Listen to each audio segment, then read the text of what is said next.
تعالوا نعمل صينية جمبري بالخلطة تجنن، طعمها وريحتها في حتة تانية خالص وسهلة جدا. واول حاجة هبدأ بيها وهي خلطة السمك اللي انا بعتمدها في كل انواع السمك.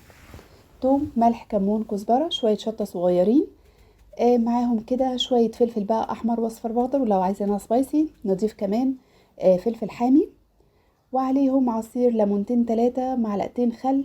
بعد كده نضرب كل الكلام الحلو ده كله كده في الخلاط او الكبة ننعمها بالشكل ده. الجمبري عندي غسلاه كويس جدا وشايله الحبل الرملي منه بقى زي الفل. نزلت عليه بمعلقه سمنه بلدي او زبده بلدي، وعليهم معلقتين من خلطه السمك وشويه زيت ومعلقه كبيره مستردة. الخلطه دي مع المستردة والزبده بتدي صوص في الاخر للجمبري حلو جدا.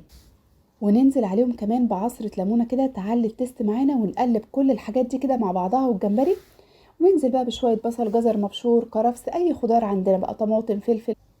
نغلفها بقى بورقة زبدة وعليها ورقة فويل وندخلها الفرن. أول ما تبدأ تستوي معانا، ما بياخدش وقت معانا، يعني ربع ساعة، ونشيل الفويل ونشيل ورق الزبدة ونسيبه ياخد وش في الفرن ويطلع بالجمال والحلاوة اللي انتوا شايفينها دي. وبس كده.